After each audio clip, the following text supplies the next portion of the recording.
ಸ್ನೇಹಿತರೆ, ಕಾಲ ಬಂದ್ಬಿಟ್ಟಿದೆ. ಕ್ಯಾನ್ಸರ್ ಅನ್ನೋ ಕಾಯಿಲೆ ಬಗ್ಗೆ A to Z ಅಥವಾ A to Z ಕಂಪ್ಲೀಟ್ ಕ್ಲಾರಿಟಿಯನ್ನ ಪ್ರತಿಯೊಬ್ಬರು ತಿಳಿದುಕೊಳ್ಳಲೇಬೇಕಾಗಿರೋ ಟೈಮ್ ಬಂದ್ಬಿಟ್ಟಿದೆ. ಅಲ್ಲಿ ನೋಡಿದ್ರೆ ಕ್ಯಾನ್ಸರ್, ಇಲ್ಲಿ ನೋಡಿದ್ರೆ ಕ್ಯಾನ್ಸರ್, ಎಲ್ಲಿ ನೋಡಿದ್ರು ಕ್ಯಾನ್ಸರ್. ಬಂದ್ರೆ ಜೀವ ಹೋಗೋ ಚಾನ್ಸಸ್ ಜಾಸ್ತಿ ಅನ್ನೋ ಹೆದರಿಕೆ. ಅಂತ ಟೈಮ್ನಲ್ಲಿ ಕರೆಕ್ಟ್ ಇನ್ಫಾರ್ಮೇಶನ್ ತುಂಬಾ ತುಂಬಾ ಮುಖ್ಯ. ತುಂಬಾ ಜನರ ಜೀವನ ಉಳಿಸ್ಬೋದಿತ್ತು. ಹಾಗಾಗಿ ನಾವು ಒಂದು ಡೀಟೇಲ್ಡ್ ಕಂಪ್ಲೀಟ್ ಮಾಹಿತಿ ಕೊಡೋ, ಕ್ಯಾನ್ಸರ್ ಬಗ್ಗೆ ಯಾವುದೇ ಕ್ವಶನ್ನೇ ಉಳ್ಕೋಬಾರ್ದು, ಆ ರೀತಿ ಮಾಹಿತಿ ಕೊಡೋ ವಿಡಿಯೋ ಮಾಡಬೇಕು ಅಂತ ಹೇಳಿ ತುಂಬ ರಿಸರ್ಚ್ ಮಾಡಿ ತುಂಬ ಟೈಮ್ ಕೊಟ್ಟು ಈ ವಿಡಿಯೋನ ಮಾಡಿದ್ದೀವಿ ಸ್ನೇಹಿತರೆ. ಟೈಮ್ ಕೊಟ್ಟು ಗಮನ ಕೊಟ್ಟು ನೋಡಿ, ಪ್ರತಿಯೊಬ್ಬರಿಗೂ ಮಿಸ್ ಇಲ್ಲದೆ ಇದನ್ನು ಶೇರ್ ಮಾಡಿ ಸ್ನೇಹಿತರೆ. ನಿಮಗೆ ನೀವು ಗಮನಿಸಿರ್ಬೋದು, ನಿಮ್ಮ ಹೆವಿ ಸ್ಮೋಕಿಂಗ್ ಫ್ರೆಂಡ್ ಬೇಡ ಇಳಿಬೇಡ ಜಾಸ್ತಿ ಹೊಗೆ ಹಾಕ್ಸ್ಕೊಂಡ್ಬಿಡ್ತೀಯಾ ಅಂತ ನೀವು ಹೇಳಿದಾಗ ಅಥವಾ ಯಾರಾದರೂ ವಾರ್ನ್ ಮಾಡಿದಾಗ ಆ ಸ್ಮೋಕಿಂಗ್ ಕಿಂಗ್ ಹೇಳಿರ್ಬೋದು, ಏನಾಗಲ್ಲ ಕಣೋ, ನೋಡು ಆ ಅಂಕಲ್ಗೆ 70 ವರ್ಷ ಅಜ್ಜಂಗೆ ದಿನ ಎಳಿತಾರೆ, ಏನಾಗಿಲ್ಲ, ಅವರಿಗೆ ಕ್ಯಾನ್ಸರ್ ಬಂದಿಲ್ಲ, ನನಗೂ ಆಗಲ್ಲ ಅಂತ ಹೇಳಿರೋದು ಕೂಡ ನೀವು ಕೇಳಿರ್ಬೋದು. ಅಥವಾ ನಿಮ್ಮಲ್ಲಿ ಯಾರಾದರೂ ಎಳೆಯೋರಿದ್ರೆ ಅಥವಾ ಡ್ರಿಂಕ್ ಮಾಡೋರಿದ್ರೆ ನೀವು ಕೂಡ ಅದೇ ವಾದವನ್ನು ಮಾಡಿರಬಹುದು. ಜೊತೆಗೆ ಮನಸ್ಸಿನ ಮೂಲೆಯಲ್ಲಿ ಒಂದು ಕ್ವಶನ್ ಬಂದಿರುತ್ತೆ ನಿಮಗೂ ಕೂಡ, ಹೌದಲ್ವಾ, ಸಿಗರೇಟ್ ಚಟ ಇರೋ ಅಥವಾ ಡ್ರಿಂಕ್ ಮಾಡೋ ಎಲ್ರಿಗೂ ಏನು ಯಾಕೆ ಒಂದೇ ಟೈಮ್ನಲ್ಲಿ ಕ್ಯಾನ್ಸರ್ ಬಂದಿಲ್ಲ, ಅಥವಾ ಕೆಲವ್ರಿಗೆ ಬರೋದೇ ಇಲ್ಲ ಯಾಕೆ? ಮತ್ತೆ ಯಾವುದೇ ದುಶ್ಚಟ ಮಾಡದಿರೋ ವ್ಯಕ್ತಿಗಳಿಗೂ ಕೂಡ ಕೆಲವ್ರಿಗೆ ಬರುತ್ತಲ್ಲ ಕ್ಯಾನ್ಸರು. ಮಹಿಳೆಯರು ಕೆಲವರು, ಅವ್ರಿಗೂ ಕೂಡ ಕ್ಯಾನ್ಸರ್ ಬಂದಿದೆಯಲ್ವಾ? ನಾವು ನೋಡಿದ್ವಲ್ಲ ಎಕ್ಸಾಂಪಲ್ಲು. ಅರೆ ಯಾಕೆ ಹಿಂಗಾಗುತ್ತೆ?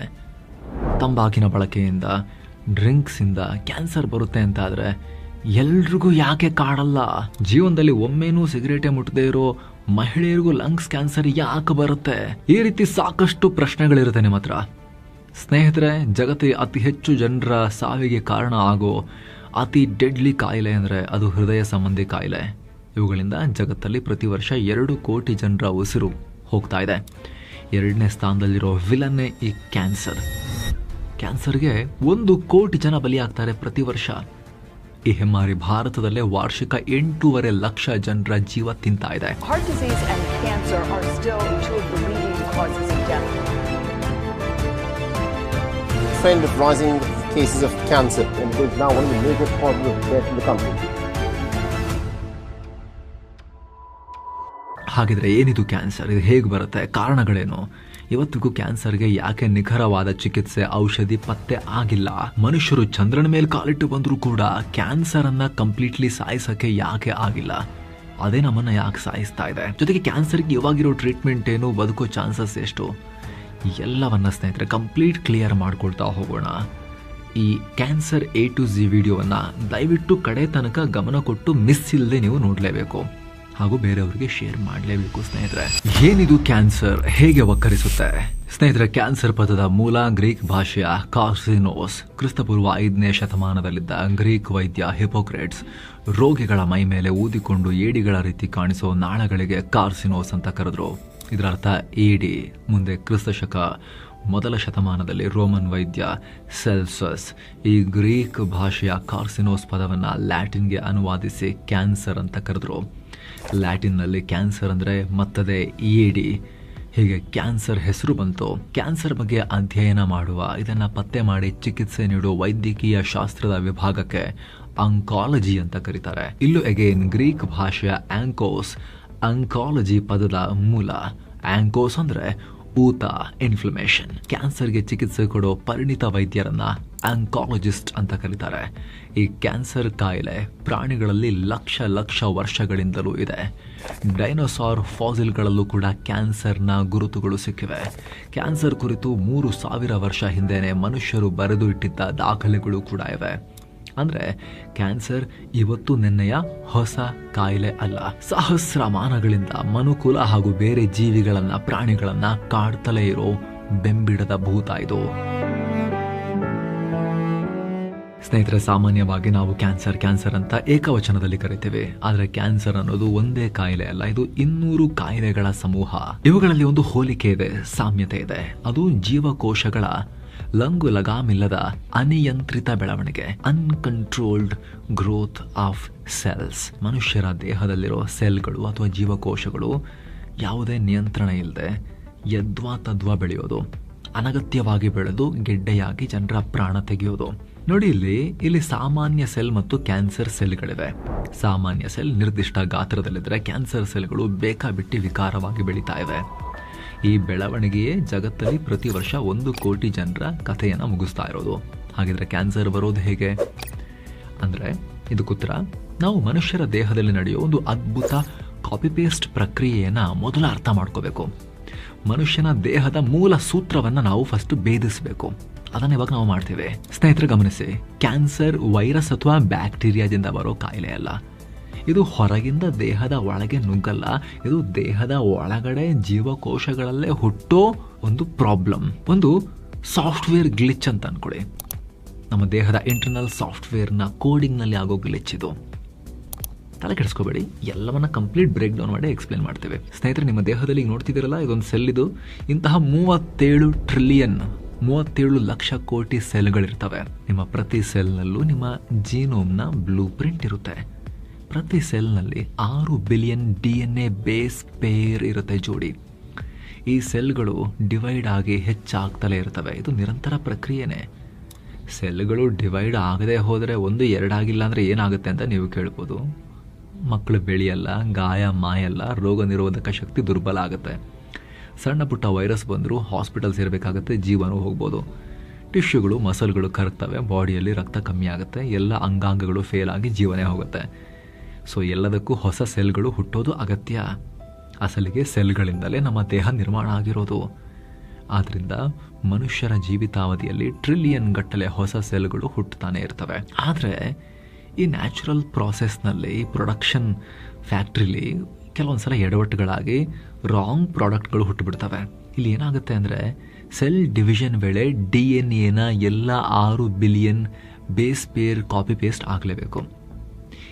ಈ ಪ್ರಕ್ರಿಯೆ ಪರಿಪೂರ್ಣವಾಗಿರೋದಿಲ್ಲ. ಕೆಲವೊಂದು ಸಲ ಪ್ರತಿ ಬಾರಿ ಸೆಲ್ ಡಿವೈಡ್ ಆಗುವಾಗ 1 ರಿಂದ 10 ಮ್ಯೂಟೇಷನ್ ಆಗ್ತವೆ, ರೂಪಾಂತರ ಆಗ್ತವೆ.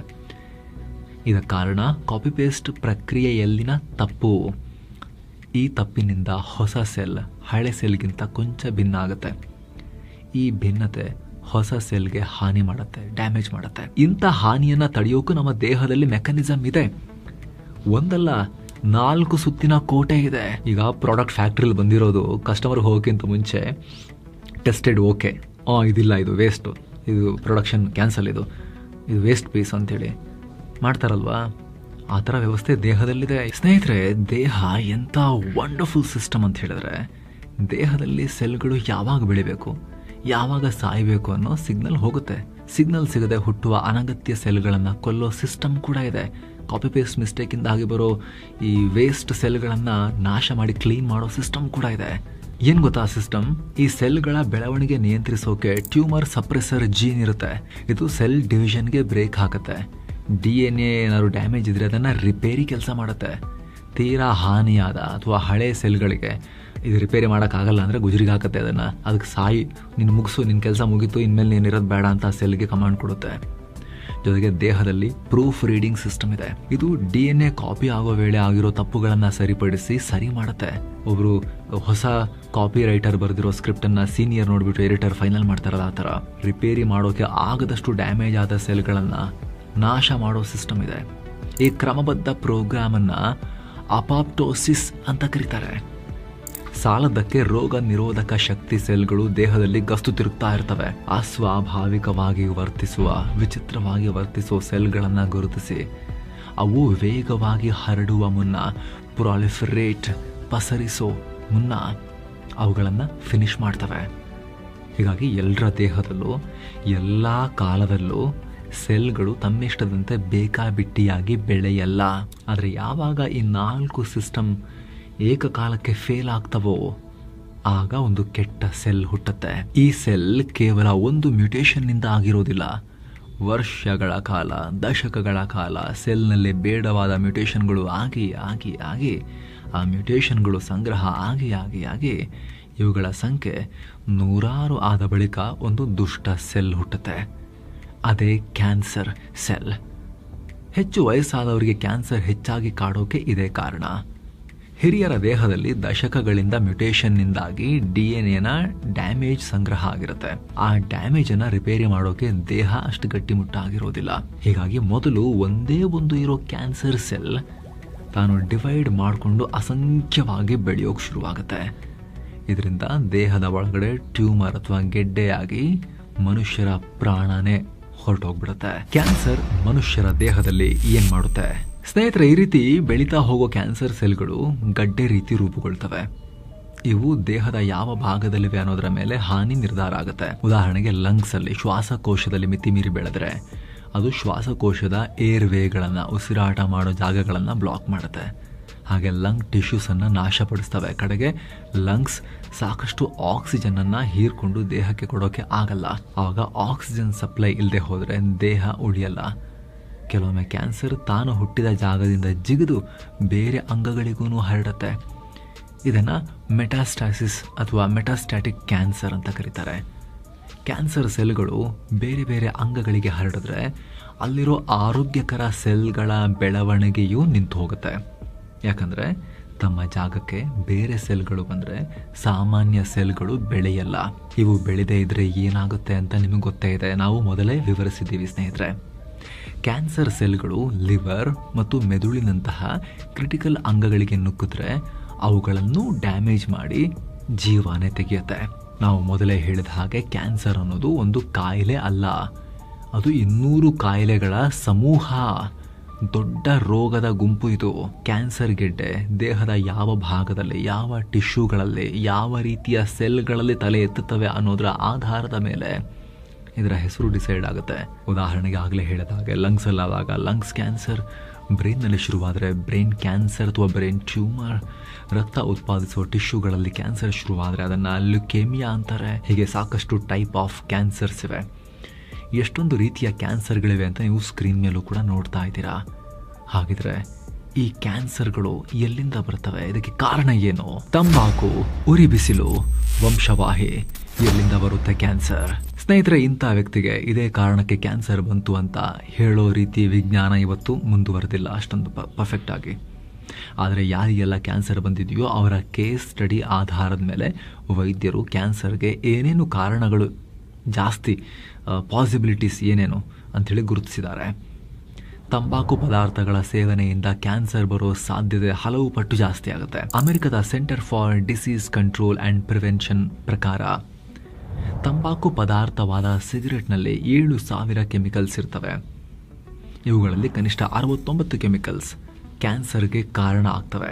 ಅಂದರೆ ಆ ಕೆಮಿಕಲ್ಗಳು ವಿಷ ಸೆಲ್ಗಳ DNA ಡ್ಯಾಮೇಜ್ ಮಾಡಿ ಅವು ಕೆಟ್ಟದಾಗಿ ರೂಪಾಂತರ ಹೊಂದೋ ರೀತಿ, ಮ್ಯೂಟೇಟ್ ಆಗೋ ರೀತಿ ಮಾಡೋ ಸಾಮರ್ಥ್ಯವನ್ನು ಹೊಂದಿವೆ. ಉಳಿದ ಕೆಮಿಕಲ್ಗಳು ಕ್ಯಾನ್ಸರ್ ಸೆಲ್ಗಳನ್ನು ಕೊಲ್ಲುವ ದೇಹದ ಶಕ್ತಿಯನ್ನು ವೀಕ್ ಮಾಡ್ಬೋದು. ಕ್ಯಾನ್ಸರ್ ವಿರುದ್ಧ ಫೈಟ್ ಮಾಡೋಕೆ ನಮ್ಮ ಹತ್ರ ಇಂಟರ್ನಲ್ ಪೊಲೀಸ್ ಸಿಸ್ಟಮ್ ಇದೆ ಅಂತ ಹೇಳಿದ್ವಲ್ಲ, ಅವ್ರ ಮೇಲೆ ಅಟ್ಯಾಕ್ ಮಾಡ್ಬೋದು ಉಳಿದಿರೋ ಕೆಮಿಕಲ್ಸ್. ಸ್ಮೋಕ್ ಮಾಡಿದ್ರೆ ಲಂಗ್ ಕ್ಯಾನ್ಸರ್ ಬರುತ್ತೆ ಅನ್ನೋದು ತುಂಬ ಜನರ ನಂಬಿಕೆ. ಬರುತ್ತೆ 90% ಲಂಗ್ ಕ್ಯಾನ್ಸರ್ಗೆ ಸ್ಮೋಕಿಂಗ್ ಕಾರಣವಾಗಿರುತ್ತೆ ಅನ್ನೋದು ಕೂಡ ನಿಜ.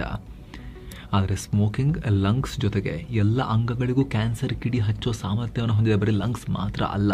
ಸ್ಟಡೀಸ್ ಪ್ರಕಾರ ಜೀವಮಾನವಿಡೀ ಸ್ಮೋಕ್ ಮಾಡೋ ಪ್ರತಿ 100 ಜನರಲ್ಲಿ ಕನಿಷ್ಠ 15 ಜನರಿಗೆ ಲಂಗ್ಸ್ನ ಕ್ಯಾನ್ಸರ್ ಬರುತ್ತೆ. ಆದರೆ ಸ್ಮೋಕ್ ಮಾಡದ ಪ್ರತಿ 100 ಜನರಲ್ಲಿ ಒಬ್ಬರಿಗೆ ಮಾತ್ರ ಈ ರಿಸ್ಕ್ ಇರುತ್ತೆ. ಕರೆಕ್ಟಾಗಿ ಕೇಳಿಸ್ಕೊಳ್ಳಿದ್ದೀನ. ಇಲ್ಲಿ ಕೆಲವರು ಸ್ಮೋಕ್ ಮಾಡೋ ಎಲ್ರಿಗೂ ಯಾಕೆ ಬರಲ್ಲ ಅನ್ನೋ ಪ್ರಶ್ನೆಯನ್ನು ಕೇಳ್ತಾರೆ. ಕ್ಯಾನ್ಸರ್ ಬರದ ಸ್ಮೋಕರ್ಗಳನ್ನು ತೋರಿಸಿ ತಾವು ಸ್ಮೋಕ್ ಮಾಡ್ತಾರೆ. ಇದು ದೊಡ್ಡ ತಪ್ಪು. ಇದೇ ಪ್ರಶ್ನೆಗೆ ಉತ್ತರ ಹುಡುಕೋಕೆ ಕೇಂಬ್ರಿಡ್ಜ್ ಯೂನಿವರ್ಸಿಟಿಯವರು ಬೇರೆ ಬೇರೆ ತಳಿಯ ಇಲಿಗಳಲ್ಲಿನ 600 ಥರದ ಕ್ಯಾನ್ಸರ್ ಮೇಲೆ ಸ್ಟಡಿ ಮಾಡಿದ್ದಾರೆ. ಇಲ್ಲಿ ಒಂದು ಸತ್ಯ ಬಯಲಾಗಿದೆ. ಒಂದೇ ಕ್ಯಾನ್ಸರ್ ವಿಭಿನ್ನ ತಳಿಯ ಅಥವಾ ಜೆನೆಟಿಕ್ ಹಿನ್ನೆಲೆ ಹೊಂದಿರೋ ಇಲಿಗಳಲ್ಲಿ ಬೇರೆ ಬೇರೆ ರೀತಿ ವರ್ತಿಸುತ್ತೆ ಅನ್ನೋದು ಗೊತ್ತಾಗಿದೆ. ಸೆಲ್ಗಳ DNA ಡ್ಯಾಮೇಜಿನಿಂದ ಕ್ಯಾನ್ಸರ್ ಬರುತ್ತೆ. ಈ ಡ್ಯಾಮೇಜನ್ನು ರಿಪೇರಿ ಮಾಡೋಕೆ ದೇಹದಲ್ಲಿ ವ್ಯವಸ್ಥೆಗಳಿರ್ತವೆ. ಅದನ್ನು ನಿಮಗೆ ಆರಂಭದಲ್ಲಿ ಎಕ್ಸ್ಪ್ಲೇನ್ ಮಾಡಿದ್ದನ್ನು ನೆನಪು ಮಾಡ್ಕೊಳ್ಳಿ. ಇಲಿಗಳು ತಮ್ಮ ಪೂರ್ವಜರಿಂದ ಪಡೆದ ಜೀನ್ ಈ DNA ರಿಪೇರಿ ಹೇಗಿರುತ್ತೆ ಅನ್ನೋದನ್ನ ನಿರ್ಧಾರ ಮಾಡುತ್ತೆ. ಈ ಸ್ಟಡಿ ಆಧಾರದ ಮೇಲೆ ಹೇಳೋದಾದ್ರೆ ಸ್ಮೋಕಿಂಗ್ನ ವಿಷ ಎಲ್ಲ ಸ್ಮೋಕರ್ಗಳ DNA ಮೇಲೆ ಎಟ್ ಎ ಟೈಮ್ ಒಂದೇ ರೀತಿ ಪರಿಣಾಮ ಬೀರಲ್ಲ. ಸುತ್ತಿಗೆ ತಗೊಂಡು ನೀವು ಹೊಡೆದಾಗ ಎಲ್ಲ ಕಲ್ಲು ಮೇಲೂ ಕೂಡ ಒಂದೇ ರೀತಿ ಇಂಪ್ಯಾಕ್ಟ್ ಆಗುತ್ತಾ? ಕೆಲ ಕಲ್ಲು ಪಟ್ ಅಂತ ಇಮಿಡಿಯೇಟ್ಲಿ ಹೊಡಿಬೋದು, ಕೆಲ ಕಲ್ಲು ಜಾಸ್ತಿ ಹೊಡೆದ್ಮೇಲೆ ಹೊಡಿಬೋದು, ಕೆಲ ಕಲ್ಲು ಇನ್ನೂ ತುಂಬ ಟೈಮ್ ಹೊಡಿಬೇಕಾಗ್ಬೋದಲ್ವಾ? ಸೊ ಕೆಲವರಲ್ಲಿ ಸ್ಮೋಕಿಂಗ್ನಿಂದ ಹಾನಿಯಾಗುವ DNA ರಿಪೇರಿ ಆಗಬಹುದು ಸ್ವಲ್ಪ. ಕೆಲವರಲ್ಲಿ ರಿಪೇರಿ ಆಗದೆ ಕ್ಯಾನ್ಸರ್ ಬರ್ಬೋದು. ಕೆಲವರಿಗೆ ಬೇರೆ ಬೇರೆ ಟೈಮ್ ತಗೋಬೋದು. ಸೊ ನನಗೆ ಕ್ಯಾನ್ಸರ್ ಬರಲ್ಲ ಅಂಥೇಳಿ ಹೊಗೆ ಕಡೆ ಹೋಗಿ ಹೊಗೆ ಹಾಕಿಸ್ಕೋಬಾರ್ದು. ಯಾರ ಸೆಲ್ನಲ್ಲಿ DNA ಡ್ಯಾಮೇಜ್ ರಿಪೇರಿ ಮಾಡೋ ಶಕ್ತಿ ಯಾವ ರೀತಿ ಇದೆ ಅಂಥೇಳಿ ತಿಳಿಯೋಕ್ಕಾಗಲ್ಲ, ಹೇಳಕ್ಕೆ ಬರಲ್ಲ. ಒಂದನ್ನು ಸ್ಪಷ್ಟ ಮಾಡ್ಕೊಳ್ಳಿ, ನೀವು ಸ್ಮೋಕ್ ಮಾಡ್ತಾ ಇದ್ರೆ ಕ್ಯಾನ್ಸರ್ಗೆ ನೀವು ಇನ್ವಿಟೇಷನ್ ಲೆಟರ್ ಕೊಟ್ಟಿದ್ದೀರಿ ಅಂತ ಅರ್ಥ. ಬಾರಪ್ಪ, ಫ್ರೀ ಇದೆಯಾ ನೋಡು, ಬಾ, ಇನ್ವಿಟೇಷನ್ ಅಂತ ಕೊಟ್ಟಿದ್ದೀರಿ. ಆ ಮೂಲಕ ಕ್ಯಾನ್ಸರ್ಗೆ ಬಾಗಿಲು ಓಪನ್ ಮಾಡಿ ನೀವು ಕಾಯ್ತಾ ಇದ್ದೀರಿ ಅಂತ ಅರ್ಥ. ಸ್ಮೋಕ್ ಮಾಡೋರು ಡ್ರಿಂಕ್ಸ್ಗೂ ಇದು ಅಪ್ಲೈ ಆಗುತ್ತೆ. ಓಕೆ, ಏನು ಸ್ಮೋಕಿಂಗ್ ಸುದ್ದಿಗೆ ಹೋಗದ ಕೆಲ ಮಹಿಳೆಯರಿಗೂ ಲಂಗ್ಸ್ ಕ್ಯಾನ್ಸರ್ ಬರ್ತಾ ಇದೆಯಲ್ಲ, ಯಾಕೆ? 2004ರಲ್ಲಿ ಭಾರತದಲ್ಲಿ 55,000 ಜನರಿಗೆ ಲಂಗ್ ಕ್ಯಾನ್ಸರ್ ಬಂದಿತ್ತು. 2024ರ ಹೊತ್ತಿಗೆ 20 ವರ್ಷಗಳಲ್ಲಿ ಸಂಖ್ಯೆ 1,12,000ಕ್ಕೆ ಏರಿಕೆಯಾಗಿದೆ. ಮಹಿಳೆಯರಲ್ಲೂ ಲಂಗ್ ಕ್ಯಾನ್ಸರ್ ವಿಪರೀತವಾಗಿ ಏರಿಕೆಯಾಗ್ತಿದೆ. 2024ರಲ್ಲಿ 33,600 ಮಹಿಳೆಯರಿಗೆ ಲಂಗ್ ಕ್ಯಾನ್ಸರ್ ಬಂದಿದೆ. ಇದು ಒಟ್ಟು ಕೇಸಲ್ಲಿ 30%. ಈ ಮಹಿಳೆಯರಲ್ಲಿ ಬಹುತೇಕರು ಒಮ್ಮೆನೂ ಸ್ಮೋಕ್ ಮಾಡಿಲ್ಲ. ಆದರೂ ಯಾಕೆ ಕ್ಯಾನ್ಸರ್ ಬರ್ತಾ ಇದೆ ಅಂದರೆ ಉತ್ತರ ವಾಯು ಮಾಲಿನ್ಯ. ದೀರ್ಘಕಾಲ ಇಂಧನಗಳ ಹೊಗೆ ಕುಡಿದ್ರೆ, ಕಲುಷಿತ ಗಾಳಿ ಉಸಿರಾಡಿದ್ರೆ ಲಂಗ್ ಕ್ಯಾನ್ಸರ್ ಬರೋ ಅಪಾಯ ಇರುತ್ತೆ. ವಿಷ ಗಾಳಿಯಲ್ಲಿರೋ ಸೂಕ್ಷ್ಮ ಕಣಗಳು ಒಳಗಡೆ ಹೋಗಿ ಸೆಲ್ಯುಲಾರ್ DNA ಡ್ಯಾಮೇಜ್ ಮಾಡ್ತವೆ. ಹಾಗೆ ಅತಿಯಾದ ಬಿಸಿಲಲ್ಲಿ ಸುದೀರ್ಘವಾಗಿ ಬಿಸಿಲಿಗೆ ಎಕ್ಸ್ಪೋಸ್ ಆಗಿ ಓಡಾಡಿದ್ರೂ ಕೂಡ ಕ್ಯಾನ್ಸರ್ ಬರುತ್ತೆ. ಆ ಚಾನ್ಸಸ್ ಇರುತ್ತೆ, ಬಂದೇ ಬರುತ್ತೆ ಎಲ್ರಿಗೂ ಅಂತಲ್ಲ, ಚಾನ್ಸಸ್ ಜಾಸ್ತಿ ಆಗುತ್ತೆ. ಯಾಕಂದರೆ ಸೂರ್ಯನ ಬೆಳಕಲ್ಲಿ ಅಲ್ಟ್ರಾ ವೈಲೆಟ್ ರೇಡಿಯೇಷನ್ ಇರುತ್ತೆ. ಇದು ಚರ್ಮದ ಒಳಗನುಗ್ಗಿ ಸೆಲ್ಗಳಿಗೆ ಹಾನಿ ಮಾಡಿ DNA ಮ್ಯುಟೇಷನ್ಗೆ ಕಾರಣ ಆಗುತ್ತೆ. ಕೆಲವರಲ್ಲಿ ಒಬೆಸಿಟಿ, ಬೊಜ್ಜು ಕೂಡ ಕ್ಯಾನ್ಸರ್ಗೆ ಕಾರಣ ಆಗ್ಬೋದು. ದೇಹದಲ್ಲಿ ಫ್ಯಾಟ್ ಜಾಸ್ತಿ ಇದ್ರೆ ಅದು ಇನ್ಫ್ಲಮೇಷನ್ಗೆ ಕಾರಣ ಆಗೋ ಕೆಮಿಕಲ್ಸನ್ನು ರಿಲೀಸ್ ಮಾಡುತ್ತೆ. ಇದರಿಂದ ಲಾಂಗ್ ಟರ್ಮ್ನಲ್ಲಿ, ದೀರ್ಘಾವಧಿಯಲ್ಲಿ ಆರೋಗ್ಯವಂತ ಸೆಲ್ಗಳಿಗೆ ಡ್ಯಾಮೇಜ್ ಆಗಿ DNA ಮ್ಯೂಟೇಟ್ ಆಗುತ್ತೆ. ಮದ್ಯಪಾನ ಕೂಡ very very dangerous. Alcohol grade 1 ಕಾರ್ಸಿನೋಜೆನ್, ಕ್ಯಾನ್ಸರ್ಗೆ ಕಾರಣ ಆಗೋದ್ರಲ್ಲಿ ಗ್ರೇಡ್ 1 ಅದು. ಡ್ರಿಂಕ್ನಲ್ಲಿರೋ ಆಲ್ಕೋಹಾಲ್ ದೇಹದ ಒಳಗಡೆ ಹೋಗಿ ಆಸಿಡಾಲ್ಡಿಹೈಡ್ ಅನ್ನೋ ಕೆಮಿಕಲ್ ರಿಲೀಸ್ ಮಾಡುತ್ತೆ. ಇದು ಶಾಶ್ವತವಾಗಿ ಉಳಿದ್ಬಿಡುತ್ತೆ, ಕ್ಯಾನ್ಸರ್ಗೆ ಕಾರಣ ಆಗ್ಬೋದು. ಅಪರೂಪ ಕುಡಿತೀನಿ, ಒಂದೇ ಒಂದು ಕುಡಿದಿರೋದು ಒಂದೇ ಸಲ, ಅದು ಕೂಡ ಇನ್ವಿಟೇಷನ್ ಕೊಟ್ಟಂಗೆನೆ. ತುಂಬ ಒತ್ತಾಯ ಮಾಡಿ ಕರೆದ್ರೆ ಮದುವೆಗೆ ಬರ್ತಾರೆ. ಇನ್ವಿಟೇಷನ್ನು ಕೊಟ್ಟು ಮನೆಗೆ ಹೋಗಿ ಕರೆದು ಫೋನ್ ಮಾಡಿ ಕರೆದು ಬರಲೇಬೇಕು, ಬರ್ತಾರೆ ಗೆಸ್ಟು. ಒಂದ್ಸಲಿ ಕೊಟ್ಟರೆ ಬಂದು ಬಿಡ್ಬೋದಲ್ಲ ಪುರ್ಸೊತ್ತಿದ್ರೆ ಅವರು. ಹಾಗೆ ಒಂದು ಡ್ರಿಂಕ್ ಕುಡಿದ್ರು ಕೂಡ ಒಂದು ಇನ್ವಿಟೇಷನ್ ಕೊಟ್ಟಂಗೆ. ಬರುತ್ತೋ ಬಿಡುತ್ತೋ ಆವಾಗಲೇ ಎಕ್ಸ್ಪ್ಲೇನ್ ಮಾಡಿದ್ವಿ, ಬೇರೆ ಬೇರೆ ವ್ಯಕ್ತಿಯಲ್ಲಿ ಬೇರೆ ಬೇರೆ ಥರ ಬೇರೆ ಬೇರೆ ಟೈಮ್ನಲ್ಲಿ ಇದು ವರ್ಕ್ ಆಗುತ್ತೆ ಅಂಥೇಳಿ.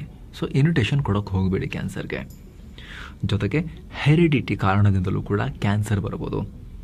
ಒಟ್ಟು ಕ್ಯಾನ್ಸರ್ ರೋಗಿಗಳಲ್ಲಿ 10% ರೋಗಿಗಳಿಗೆ ಕ್ಯಾನ್ಸರ್ ಬರೋಕ್ಕೆ ಕಾರಣ ಅವರ ತಂದೆ ತಾಯಿಯಿಂದ ಬಂದ ಜೆನೆಟಿಕ್ ಇನ್ಫಾರ್ಮೇಷನ್, ಅವರ ಜೀನ್ಸಲ್ಲಿರೋ ಕೋಡಿಂಗೇ ಪ್ರಾಬ್ಲಮ್. ಇದೇ ರೀತಿ ಕೆಲ ವೈರಸ್ಗಳು, ಬ್ಯಾಕ್ಟೀರಿಯಾಗಳ ಸೋಂಕು ಕೂಡ ಕ್ಯಾನ್ಸರ್ಗೆ ಕಾರಣ ಆಗ್ಬೋದು. ಅನಾರೋಗ್ಯಕರ ಆಹಾರ ಸೇವನೆ, ಎಕ್ಸಸೈಸ್ ಮಾಡದೇ ಇರೋದು, ನಿಷ್ಕ್ರಿಯವಾಗಿರೋದು, ಜಡ ಜೀವನ, ಇದು ಕೂಡ ಕ್ಯಾನ್ಸರ್ಗೆ ಕಾರಣ ಆಗಬಹುದು ಅಂತ ವಿಶ್ವ ಆರೋಗ್ಯ ಸಂಸ್ಥೆ ಹೇಳಿದೆ. ಏನು ದುಶ್ಚಟಗಳೇ ಇಲ್ಲದ ಚಿಕ್ಕ ಮಕ್ಕಳಿಗೂ ರಕ್ತದ ಕ್ಯಾನ್ಸರ್ ಬರ್ತಾ ಇದೆಯಲ್ಲ, ಲುಕೇಮಿಯಾ, ಬ್ಲಡ್ ಕ್ಯಾನ್ಸರ್, ಇದನ್ನು ಪೀಡಿಯಾಟ್ರಿಕ್ ಕ್ಯಾನ್ಸರ್ ಅಂತ ಹೇಳ್ತಿರ್ತಾರೆ. ಇದಕ್ಕೆ ಮಕ್ಕಳ ಜೀವನ ಶೈಲಿ ಕಾರಣ ಅಲ್ಲ, ಬದಲಾಗಿ ಆ ಮಗು ಗರ್ಭದಲ್ಲಿರುವಾಗ ಅಥವಾ ಹುಟ್ಟುವಾಗಲೇ ಜೀನ್ಗಳಲ್ಲಿ ಆಗೋ, DNA ಆಗೋ ಆಕಸ್ಮಿಕ ಬದಲಾವಣೆ ಕಾರಣ ಪಾಪ.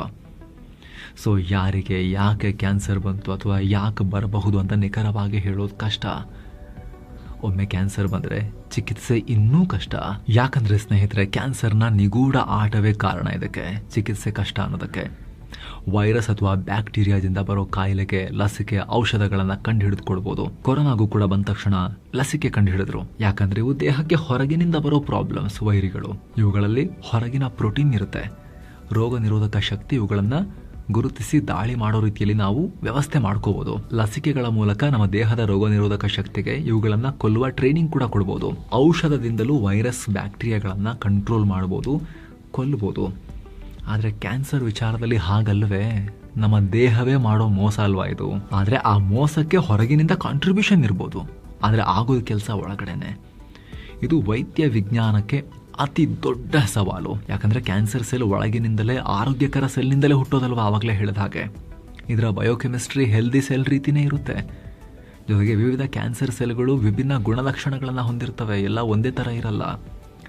ಇವು ಹುಟ್ಟುವ ಸೆಲ್ಗಳು, ಜೆನೆಟಿಕ್ ಮ್ಯುಟೇಷನ್, ಇವುಗಳ ಬೆಳವಣಿಗೆಯ ಮಾದರಿ, ಇವುಗಳ ಮೆಟಾಸ್ಟಾಟಿಕ್ ವರ್ತನೆ, ಅಂದರೆ ಕ್ಯಾನ್ಸರ್ ತಾನು ಹುಟ್ಟಿದ ಜಾಗದಿಂದ ದೇಹದ ಬೇರೆ ಭಾಗಕ್ಕೂ ಹರಡೋ ರೀತಿ ಇದೆಯಲ್ಲ, ಮೆಟಾಸ್ಟಾಟಿಕ್ ವರ್ತನೆ. ಹಾಗೆ ಇವು ಚಿಕಿತ್ಸೆಗೆ ಕೊಡೋ ಪ್ರತಿಕ್ರಿಯೆ ಮತ್ತು ಪ್ರೋಗ್ನೋಸಿಸ್, ಅಂದರೆ ಕ್ಯಾನ್ಸರ್ ರೋಗಿಯ ಆರೋಗ್ಯದ ಮೇಲೆ ಬೀರೋ ಪರಿಣಾಮ, ಇದೆಲ್ಲವೂ ಡಿಫ್ರೆಂಟ್. ಒಂದೇ ಕ್ಯಾನ್ಸರ್ನಲ್ಲೂ ಸಾಕಷ್ಟು ವ್ಯತ್ಯಾಸಗಳಿರ್ತವೆ. ಈಗ ಇಬ್ಬರಿಗೆ 3ನೇ ಸ್ಟೇಜ್ ಲಂಗ್ ಕ್ಯಾನ್ಸರ್ ಇದ್ದರೆ ಇಬ್ಬರಿಗೂ ಒಂದೇ ಚಿಕಿತ್ಸೆ ನಡೆಯುತ್ತೆ ಅಂತ ಹೇಳೋಕ್ಕಾಗಲ್ಲ. ಈ ಕ್ಯಾನ್ಸರ್ ಸೆಲ್ಗಳ ಜೆನೆಟಿಕ್ ಪ್ರೊಫೈಲ್ ಸಂಪೂರ್ಣ ಬೇರೆ ಬೇರೆ ಇರ್ಬೋದು. ಒಂದೇ ಚಿಕಿತ್ಸೆಗೆ ಇವು ಬೇರೆ ಬೇರೆ ಪ್ರತಿಕ್ರಿಯೆ ಕೊಡ್ಬೋದು. ಹೀಗಾಗಿ ಒಬ್ಬರಿಗೆ ಫಲ ನೀಡಿದ ಚಿಕಿತ್ಸೆ ಮತ್ತೊಬ್ಬರಲ್ಲಿ ಫೇಲ್ ಆಗ್ಬೋದು. ಅಷ್ಟೇ ಅಲ್ಲ, ಲ್ಯಾಬ್ ಟೆಸ್ಟ್ನಲ್ಲಿ ಮತ್ತು ಇಲಿಗಳ ಮೇಲಿನ ಪರೀಕ್ಷೆಯಲ್ಲಿ ಸಕ್ಸಸ್ ಆದ 100 ಕ್ಯಾನ್ಸರ್ ಔಷಧಿಗಳು ಮನುಷ್ಯ ರೋಗಿಯ ದೇಹದಲ್ಲಿ ಫೇಲ್ ಆಗಿವೆ.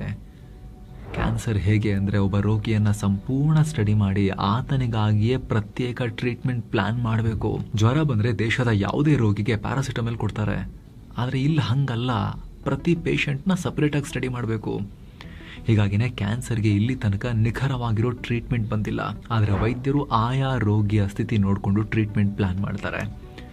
ಕ್ಯಾನ್ಸರ್ಗೆ ಮುಖ್ಯವಾಗಿ 5 ಚಿಕಿತ್ಸೆಗಳಿವೆ. ಆ ಎಲ್ಲ ಚಿಕಿತ್ಸೆಗಳನ್ನು ನಿಮಗೆ ಎಕ್ಸ್ಪ್ಲೇನ್ ಮಾಡ್ತೀವಿ ಸ್ನೇಹಿತರೆ. ಅದಕ್ಕಿಂತ ಮುಂಚೆ ಆ ಚಿಕಿತ್ಸೆ ಯಾವುದೇ ಇದ್ರೂ ಕೂಡ ಅದು ದುಬಾರಿ. ಕ್ಯಾನ್ಸರ್ ಬಂತು ಅಂತ ಹೇಳಿದ್ರೆ ಉತ್ತಮ ಗುಣಮಟ್ಟದ ಚಿಕಿತ್ಸೆಯನ್ನು ಪಡಿಬೇಕು ಅಂತ ಹೇಳಿದ್ರೆ, ಖಾಸಗಿ ಹಾಸ್ಪಿಟಲ್ಗಳಲ್ಲಿ, ಪ್ರಖ್ಯಾತ ಹಾಸ್ಪಿಟಲ್ಗಳಲ್ಲಿ ಚಿಕಿತ್ಸೆ ಪಡಿಬೇಕು ಅಂತ ಹೇಳಿದ್ರೆ 16 ಲಕ್ಷ ರೂಪಾಯಿಗಳು ಮಿನಿಮಮ್ ಖರ್ಚಾಗೋ ಸಿಚುವೇಶನ್ ಇದೆ. 10 ಲಕ್ಷದಿಂದ 20-30 ಲಕ್ಷನೂ ಖರ್ಚಾಗ್ಬೋದು.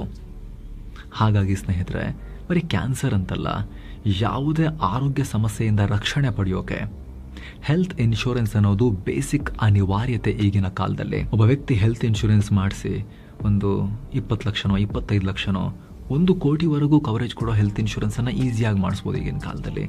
ಅದನ್ನು ಮಾಡಿಸ್ಕೊಂಡಾಗ ಅಷ್ಟು ಹಾಸ್ಪಿಟಲ್ ಬಿಲ್ನ ಭಯ ದೂರ ಆಗುತ್ತೆ. ಕಾಯಿಲೆಯನ್ನು ಫೈಟ್ ಮಾಡೋದು ಮಾತ್ರ ಅಲ್ಲ, ಹಣಕಾಸಿನ ಪರಿಸ್ಥಿತಿ ಕೂಡ ಫೈಟ್ ಮಾಡೋ ಪರಿಸ್ಥಿತಿ ಇರೋದಿಲ್ಲ. ಅಟ್ಲೀಸ್ಟ್ ಅದು ಟೇಕನ್ ಕೇರ್ ಆಫ್ ಥರ ಇರುತ್ತೆ. ಬರೀ ಕ್ಯಾನ್ಸರ್ ಅಂತಲ್ಲ, ಯಾವುದೇ ಹೆಲ್ತ್ ಇಶ್ಯೂ ಬಂದರೂ ಕೂಡ ಈಗ ದುಬಾರಿ ಅಲ್ವಾ ಟ್ರೀಟ್ಮೆಂಟ್. ಹಾಗಾಗಿ ಸ್ನೇಹಿತರೆ, ಪ್ರತಿಯೊಬ್ಬ ವ್ಯಕ್ತಿ ಇಂಡಿವಿಜುವಲ್ ತನ್ನ ಸ್ವಂತ ಪ್ರೈವೇಟ್ ಹೆಲ್ತ್ ಇನ್ಶೂರೆನ್ಸ್ ಹೊಂದಿರೋದು ಅನಿವಾರ್ಯ. ಸರ್ಕಾರ ಸ್ಕೀಮ್ ಇದೆ, ಕಂಪ್ನಿಲಿ ಕೊಡ್ತಾರೆ, ಎಲ್ಲ ಲಿಮಿಟೇಷನ್ ಇರುತ್ತೆ. 1 ಲಕ್ಷ 2 ಲಕ್ಷ 5 ಲಕ್ಷ ಎಲ್ಲಿ ಸಾಕಾಗುತ್ತೆ ಈಗಿನ ಕಾಲದಲ್ಲಿ. ಸೊ ನೀವಿನ್ನೂ ಕೂಡ ಹೆಲ್ತ್ ಇನ್ಶೂರೆನ್ಸ್ ಮಾಡಿಸಿಲ್ಲ ಅಂದರೆ ನಿಮಗೆ ನಿಮ್ಮ ಫ್ಯಾಮಿಲಿಗೆ ಹೆಲ್ತ್ ಇನ್ಶೂರೆನ್ಸ್ ಮಾಡಿಸೋಕೆ ವಿಡಿಯೋ ಕೆಳಗಿರೋ ಡಿಸ್ಕ್ರಿಪ್ಷನ್ ಮತ್ತು ಪಿನ್ ಮಾಡಿರೋ ಕಾಮೆಂಟಲ್ಲಿರೋ ಲಿಂಕನ್ನು ಮಿಸ್ ಇಲ್ಲದೆ ಚೆಕ್ ಮಾಡಿ. ಕೆಲವೇ ಕ್ಲಿಕ್ಸಲ್ಲಿ ಅಪ್ಲೈ ಮಾಡ್ಬೋದು ಸ್ನೇಹಿತರೆ. ನೀವು ಬರೀ 600-700 ರೂಪಾಯಿಗೆಲ್ಲ 10-15 ಲಕ್ಷ ರೂಪಾಯಿ ಕವರೇಜ್ ಕೊಡೋ ಹೆಲ್ತ್ ಇನ್ಶೂರೆನ್ಸ್ ಪ್ಲಾನ್ಸ್ ಭಾರತದಲ್ಲಿದ್ದಾವೆ. ಜೊತೆಗೆ ಸ್ನೇಹಿತರೆ, 2ನೇ ಲಿಂಕ್ ಟರ್ಮ್ ಇನ್ಶೂರೆನ್ಸ್ ಇರುತ್ತೆ.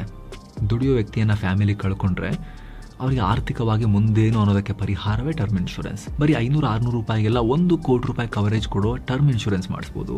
ಆಗ ದುಡಿಯೋ ವ್ಯಕ್ತಿಯನ್ನು ಕಳ್ಕೊಂಡ್ರೆ ಲಂಸಮ್ ಆಗಿ ಟ್ಯಾಕ್ಸ್ ಫ್ರೀ ಆಗಿ 1 ಶಾಟ್ನಲ್ಲಿ ಆ ಅಮೌಂಟ್ ನಾಮಿನಿ ಅಕೌಂಟ್ಗೆ, ಫ್ಯಾಮಿಲಿಯವರ ಅಕೌಂಟಿಗೆ ಬರುತ್ತೆ. ಅವರು ಆರ್ಥಿಕವಾಗಿ ಮುಂದಿನ ಜೀವನವನ್ನು ಒಂಚೂರು ಸ್ಟೇಬಲ್ ಆಗಿ ಕಳೆಯೋಕೆ ಹೆಲ್ಪ್ ಆಗುತ್ತೆ ಅವರಿಗೆ. ಇವೆರಡು ಹೆಲ್ತ್ ಮತ್ತು ಟರ್ಮ್ ಇನ್ಶೂರೆನ್ಸ್ ಪ್ರತಿಯೊಬ್ಬ ಆರ್ಥಿಕ ತಜ್ಞರು ರೆಕಮೆಂಡ್ ಮಾಡೋ ಟಾಪ್ ಸೆಕ್ಯೂರಿಟಿ ಪ್ಲಾನ್ಸ್. ನೀವಿನ್ನೂ ಮಾಡಿಸಿಲ್ಲ ಅಂದರೆ ವಿಡಿಯೋ ಕೆಳಗಡೆ ಡಿಸ್ಕ್ರಿಪ್ಷನ್ ಮತ್ತು ಪಿನ್ ಮಾಡಿರೋ ಕಮೆಂಟನ್ನು ಮಿಸ್ ಇಲ್ಲದೆ ಚೆಕ್ ಮಾಡಿ. ಕೆಲವೇ ಕ್ಲಿಕ್ಸಲ್ಲಿ ಅಪ್ಲೈ ಮಾಡ್ಬೋದು ಸ್ನೇಹಿತರೆ. ಬನ್ನೀಗ ಕಂಟಿನ್ಯೂ ಮಾಡೋಣ. ಈ ವಿಡಿಯೋದಲ್ಲಿ ಡೀಟೇಲ್ ಆಗಿ ನಾವು ಕ್ಯಾನ್ಸರ್ಗಿರೋ ಚಿಕಿತ್ಸೆಗಳ ಬಗ್ಗೆ ಮಾಹಿತಿಯನ್ನು ಪಡ್ಕೊಳ್ಳೋಣ. ಸ್ನೇಹಿತರೆ, ಮೊದಲನೇದಾಗಿ ಸರ್ಜರಿಯಲ್ಲಿ ವೈದ್ಯರು ಕ್ಯಾನ್ಸರ್ ಗೆಡ್ಡೆಯನ್ನು ಕಟ್ ಮಾಡಿ ತೆಗಿತಾರೆ, ಗಡ್ಡೆ ಆಗಿದ್ರೆ. ಆಮೇಲೆ ರೇಡಿಯೇಷನ್ ಟ್ರೀಟ್ಮೆಂಟ್ನಲ್ಲಿ ಹೈ ಎನರ್ಜಿ ಕಿರಣಗಳನ್ನು ಹರಿಸಿ ಕ್ಯಾನ್ಸರ್ ಸೆಲ್ಗಳ DNA ನಾಶಪಡಿಸ್ತಾರೆ. ಈ ಮೂಲಕ ಕ್ಯಾನ್ಸರ್ ಡಿವೈಡ್ ಆಗೋದನ್ನು, ಸ್ಪ್ರೆಡ್ ಆಗೋದನ್ನು ತಪ್ಪಿಸ್ತಾರೆ. ಜೊತೆಗೆ ಕ್ಯಾನ್ಸರ್ ಚಿಕಿತ್ಸೆ ಅಂದ ತಕ್ಷಣ ತುಂಬಾ ಜನ ಹೆಚ್ಚಾಗಿ ಕೇಳೋ ಪದ ಕೀಮೋಥೆರಪಿ. ಇದು ಕ್ಯಾನ್ಸರ್ ವಿರುದ್ಧದ ಸದ್ಯ ಮನುಷ್ಯ ಹೊಂದಿರೋ ಪ್ರಬಲ ಅಸ್ತ್ರ. ಕೀಮೋಥೆರಪಿಯಲ್ಲಿ ಅತ್ಯಂತ ವೇಗವಾಗಿ ಡಿವೈಡ್ ಆಗೋ ಕ್ಯಾನ್ಸರ್ ಸೆಲ್ಗಳನ್ನು ಟಾರ್ಗೆಟ್ ಮಾಡಲಾಗುತ್ತೆ. ಕ್ಯಾನ್ಸರ್ ಸೆಲ್ಗಳು ವೇಗವಾಗಿ ಬೇರ್ಪಟ್ಟು ತಮ್ಮ ಸಂಖ್ಯೆ ಹೆಚ್ಚಿಸಿಕೊಳ್ತಾವಲ್ಲ, ಇದೇ ರೀತಿ ಹೇರ್ ಫಾಲಿಕಲ್ಸ್, ಗಟ್ ಲೈನಿಂಗ್, ಬೋನ್ ಮ್ಯಾರೋ ಮತ್ತು ರೋಗ ನಿರೋಧಕ ವ್ಯವಸ್ಥೆಯ ಸೆಲ್ಗಳು ಕೂಡ ವೇಗವಾಗಿ ಡಿವೈಡ್ ಆಗ್ತವೆ. ಕೀಮೋಥೆರಪಿ ಔಷಧಕ್ಕೆ ಕ್ಯಾನ್ಸರ್ ಸೆಲ್ ಮತ್ತು ಆರೋಗ್ಯಕರ ಸೆಲ್ ನಡುವೆ ವ್ಯತ್ಯಾಸ ಗೊತ್ತಾಗಲ್ಲ. ಇದು ಸೆಲ್ಗಳ ವರ್ತನೆಯನ್ನು ಗುರುತಿಸುತ್ತೆ. ವೇಗವಾಗಿ ಡಿವೈಡ್ ಆಗೋ ಎಲ್ಲ ಸೆಲ್ಗಳನ್ನು ಗುರುತಿಸಿ ಅಟ್ಯಾಕ್ ಮಾಡುತ್ತೆ. ಹೇರ್ ಫಾಲಿಕಲ್ ಸೆಲ್ಗಳು ವೇಗವಾಗಿ ಬೆಳೆಯೋದ್ರಿಂದ ಕೀಮೋಥೆರಪಿ ಇವುಗಳನ್ನು ಕೂಡ ಅಟ್ಯಾಕ್ ಮಾಡುತ್ತೆ. ಇದೇ ಕಾರಣಕ್ಕೆ ಕೀಮೋಥೆರಪಿಗೆ ಒಳಗಾದ ರೋಗಿಗಳ ತಲೆ ಕೂದಲು ಕೂಡ ಹೋಗುತ್ತೆ. ಕೇವಲ ಕ್ಯಾನ್ಸರ್ ಟ್ರೀಟ್ಮೆಂಟ್ ಆಗೋದು ಮಾತ್ರ ಅಲ್ಲ, ತಲೆ ಕೂದಲೆಲ್ಲ ಉದುರುತ್ತೆ ಆ ಟೈಮಲ್ಲಿ. ಟಾರ್ಗೆಟೆಡ್ ಥೆರಪಿಯಲ್ಲಿ ಕ್ಯಾನ್ಸರ್ ಸೆಲ್ಗಳು ಬೆಳೆಯೋಕೆ ಕಾರಣ ಆಗೋ DNA ಮ್ಯುಟೇಷನ್ ಅನ್ನೇ ಟಾರ್ಗೆಟ್ ಮಾಡಲಾಗುತ್ತೆ. ಈ ಮೂಲಕ ಕ್ಯಾನ್ಸರ್ನ ಮೂಲವನ್ನೇ ಹೊಡೆಯೋಕೆ ಪ್ರಯತ್ನ ಪಡಲಾಗುತ್ತೆ. ಇಮ್ಯುನೋಥೆರಪಿಯಲ್ಲಿ ದೇಹದ ರೋಗ ನಿರೋಧಕ ಶಕ್ತಿಯನ್ನೇ ಬಳಸಿ ಕ್ಯಾನ್ಸರ್ ಸೆಲ್ಗಳನ್ನು ಕೊಲ್ಲೋಕೆ ಟ್ರೈ ಮಾಡಲಾಗುತ್ತೆ. ಆದರೆ ಎಲ್ಲ ಚಿಕಿತ್ಸೆಗಳಿಗೂ 100% ಸಕ್ಸಸ್ ಸಿಗಲ್ಲ. ಯಾಕಂದರೆ ಕ್ಯಾನ್ಸರ್ ಸೆಲ್ಗಳು ಡೆಡ್ಲಿ ಆಗಿರ್ತವೆ. ಇವುಗಳ ಮೇಲೆ ಔಷಧದಿಂದ ತಪ್ಪಿಸಿಕೊಂಡು ಸರ್ವೈವ್ ಆಗುವ ಈ ಸೆಲ್ಗಳ ಮೇಲೂ ಕೂಡ ಔಷಧ ಬರ್ತಾ ಇದೆ, ತಪ್ಪಿಸ್ಕೋಬೇಕು, ನಾನು ಸರ್ವೈವ್ ಆಗಬೇಕು ಅನ್ನೋ ಹಠ ಇರುತ್ತೆ ಈ ಕ್ಯಾನ್ಸರ್ ಸೆಲ್ಗಳಿಗೆ. ಹೀಗಾಗಿ ಇವು ತಮ್ಮಲ್ಲೇ ಸ್ಪರ್ಧೆ ನಡೆಸಿ ನಾವು ಸರ್ವೈವ್ ಆಗಬೇಕು, ಈ ಟ್ರೀಟ್ಮೆಂಟ್ ಗೆಲ್ಲಕ್ಕೆ ಬಿಡಬಾರ್ದು ಅಂತ ಅವು ಕೂಡ ಫೈಟ್ ಮಾಡ್ತಿರ್ತವೆ. ಸರ್ವೈವಲ್ ಆಫ್ ದ ಫಿಟ್ಟೆಸ್ಟ್ ಅಂತ ಹೇಳಿ ಅವು ಉಳ್ಕೊಳ್ಳೋಕೆ ಟ್ರೈ ಮಾಡ್ತಿರ್ತವೆ, ವೈದ್ಯರು ನಾಶಪಡಿಸೋಕೆ ಟ್ರೈ ಮಾಡ್ತಿರ್ತಾರೆ. ಹೀಗಾಗಿ ಚಿಕಿತ್ಸೆ ಕೊಟ್ಟಷ್ಟು ಕೂಡ ಕೆಲವೊಂದು ಸಲ ಕ್ಯಾನ್ಸರ್ ಸ್ಟ್ರಾಂಗೇ ಆಗುತ್ತೆ, ಆದರೆ ಇನ್ನೂ ಕೆಲವೊಮ್ಮೆ ದೇಹದಲ್ಲಿ ಸದ್ಯಕ್ಕೆ ಕದ್ಕುರ್ತವೆ, ಫೈಟ್ ಮಾಡೋಕ್ಕಾಗ್ತಿಲ್ಲ ಅಂಥೇಳಿ ಡಾರ್ಮೆಂಟ್ ಆಗ್ತವೆ, ಸುಪ್ತ ಸ್ಥಿತಿಗೆ ಹೋಗ್ತವೆ, ಡಾರ್ಮೆನ್ಸಿ. ಈ ಕೇಸ್ನಲ್ಲಿ ಏನಾಗುತ್ತೆ ಅಂತ ಹೇಳಿದ್ರೆ ರೋಗಿ ಮೇಲ್ನೋಟಕ್ಕೆ ಗುಣ ಆಗ್ತಾರೆ, ಆದರೆ ಟ್ರೀಟ್ಮೆಂಟ್ ಎಲ್ಲ ಮುಗಿದು ಸ್ವಲ್ಪ ಟೈಮ್ ಕಳೆದ ಮೇಲೆ ಮುಗಿತಾ ನಾನು ಆಟ ಶುರು ಮಾಡ್ತೀನಿ ಅಂಥೇಳಿ ಮತ್ತೆ ಕದ್ಕೂತಿರೋ ಕ್ಯಾನ್ಸರ್ ಸೆಲ್ ಹೊರಗೆ ಬಂದು ಮತ್ತೆ ಆಟ ಶುರು ಮಾಡಿ ಮತ್ತೆ ಮಲ್ಟಿಪ್ಲೈ ಆಗಿ ತನ್ನ ಸಂಖ್ಯೆ ಜಾಸ್ತಿ ಮಾಡಿಕೊಂಡು ದೇಹದಲ್ಲಿ ಕ್ಯಾನ್ಸರ್ ಹರಡೋಕೆ ಅದು ಟ್ರೈ ಮಾಡೋ ಚಾನ್ಸಸ್ ಇರುತ್ತೆ. 5 ವರ್ಷ 10 ವರ್ಷಗಳ ಕಾಲ ಕೂಡ ಟಿಶ್ಯೂಗಳಲ್ಲಿ ಸೈಲೆಂಟ್ ಆಗಿ ಅಡಗಿ ಕೂರೋ ಕ್ಯಾನ್ಸರ್ ಸೆಲ್ಗಳು ಇನ್ನು ಯಾವತ್ತಾದರೂ ಒಂದಿನ ಮತ್ತೆ ಸಕ್ರಿಯವಾಗಿ ಬೆಳೆಯೋಕೆ ಪ್ರಯತ್ನ ಪಡ್ತವೆ. ಹೀಗಾಗಿ ರೋಗಿ ಸಂಪೂರ್ಣ ಕ್ಯಾನ್ಸರ್ನಿಂದ ಗುಣಮುಖರಾದ್ರು ಅಂತ ವೈದ್ಯರು ಹೇಳಲ್ಲ. ದೇಹದಲ್ಲಿ ಕ್ಯಾನ್ಸರ್ ಇರೋದಕ್ಕೆ ಸಾಕ್ಷ್ಯ ಸಿಕ್ಕಿಲ್ಲ, ನೋ ಎವಿಡೆನ್ಸ್ ಆಫ್ ಡಿಸೀಸ್ ಅಂತಷ್ಟೇ ಹೇಳ್ತಾರೆ ಟ್ರೀಟ್ಮೆಂಟ್ ಆದಮೇಲೆ. ಹಾಗಂತ ಕ್ಯಾನ್ಸರ್ನಿಂದ ಗುಣಮುಖರಾಗಿರೋ ಎಲ್ರಿಗೂ ಮತ್ತೆ ವಾಪಸ್ ಬಂದೇ ಬರುತ್ತಾ? ಹಾಗೂ ಹೇಳೋಕ್ಕಾಗಲ್ಲ. ಆದರೆ ಆ ಅಪಾಯವನ್ನು ಮೈಂಡಲ್ಲಿ ಇಟ್ಕೊಂಡು ಆಗಾಗ ಟೆಸ್ಟಿಂಗ್ ಮಾಡಿಸ್ತಾನೆ ಇರಬೇಕು. ಅದಕ್ಕೇನೆ ಕ್ಯಾನ್ಸರ್ ಟ್ರೀಟ್ಮೆಂಟ್ ತಗೊಂಡು ಗೆದ್ದು ಬರೋ ಪೇಷಂಟ್ಸ್ಗೆ ವೈದ್ಯರು ಹೇಳೋದು ಪೀರಿಯಾಡಿಕ್ ಚೆಕಿಂಗ್ ಮ್ಯಾಂಡೇಟ್ರಿ ಅಂತ. ಕ್ಯಾನ್ಸರ್ ಬೇಗ ಪತ್ತೆಯಾದರೆ ಪ್ರಾಣ ಉಳಿಸೋದು ಸುಲಭ. ಇನ್ನು ಸ್ನೇಹಿತರೆ, ಕ್ಯಾನ್ಸರ್ಗೆ ಒಂದಿಷ್ಟು ಲಕ್ಷಣಗಳಿರ್ತವೆ. ಕಾರಣ ತಿಳಿಯದ ನೋವು, ಎಷ್ಟೇ ರೆಸ್ಟ್ ಮಾಡಿದ್ರೂ ಹೋಗದ ಸುಸ್ತು, ಚರ್ಮ ಸುಮ್ಮನೆ ಊದ್ಕೊಳ್ಳೋದು, ಚರ್ಮದಲ್ಲಿ ಹುಣ್ಣುಗಳಾಗಿ ಮಾಯದೇ ಇರೋದು, ಮೋಷನ್ನಲ್ಲಿ ಆಗೋ ಬದಲಾವಣೆ, ಇವೆಲ್ಲ ಕ್ಯಾನ್ಸರ್ನ ಲಕ್ಷಣಗಳಾಗಿರ್ಬೋದು. ಇಂಥ ಲಕ್ಷಣಗಳಿದ್ರೆ ಏನಾದರೂ ಡೌಟ್ ಬಂತು ಅಂದರೆ ವೈದ್ಯರು ಮೊದಲು ಇದನ್ನು ಬಿನೈನ್ ಅಥವಾ ಮ್ಯಾಲಿಗ್ನೆಂಟ್ ಅಂತ ಪತ್ತೆ ಮಾಡ್ತಾರೆ. ಬಯಾಪ್ಸಿ ಟೆಸ್ಟ್ ಮೂಲಕ ಇದನ್ನು ಯಾವುದು ಅಂತ ಕನ್ಫರ್ಮ್ ಮಾಡ್ಕೊಳ್ತಾರೆ. ಇಲ್ಲಿ ಬಿನೈನ್ ಅಂದರೆ ಇದು ಕ್ಯಾನ್ಸರ್ ಅಲ್ಲ. ಬಹುತೇಕರು ಇದನ್ನು ಕೂಡ ಕ್ಯಾನ್ಸರ್ ಅಂತ ಅಂದ್ಕೊಳ್ತಾರೆ, ಆದರೆ ಕ್ಯಾನ್ಸರ್ ಅಂತ ಹೇಳಲ್ಲ ಅದನ್ನು. ಇದು ಸೆಲ್ಗಳು ಅನಿಯಂತ್ರಿತವಾಗಿ ಬೆಳೆಯೋದ್ರಿಂದ ಆಗೋ ಒಂದು ಸಣ್ಣ ಗಡ್ಡೆ. ಇದು ನಿಧಾನವಾಗಿ ಬೆಳೆಯುತ್ತೆ. ಜೊತೆಗೆ ಇದು ಯಾವ ಜಾಗದಲ್ಲಿ ಹುಟ್ಟಿರುತ್ತೋ ಅಲ್ಲಿಂದ ಬೇರೆ ಕಡೆ ಸ್ಪ್ರೆಡ್ ಆಗಲ್ಲ. ಬಿನೈನ್ ಟ್ಯೂಮರ್ಸಲ್ಲಿ ಅಲ್ಲೇ ಇರುತ್ತೆ ಅದು. ಇದಕ್ಕೊಂದು ನಿಖರವಾಗಿರೋ ಬೌಂಡ್ರಿ ಇರುತ್ತೆ. ಆಪರೇಷನ್ ಅಥವಾ ಇತರ ಚಿಕಿತ್ಸೆ ಮೂಲಕ ಆ ಬಿನೈನ್ ಗಡ್ಡೆಯನ್ನು ತೆಗೆದು ಬಿಡ್ಬೋದು. ಆದರೆ ಮ್ಯಾಲಿಗ್ನೆಂಟ್ ಹಾಗಲ್ಲ, ಇದು ಕ್ಯಾನ್ಸರ್ ಗಡ್ಡೆ.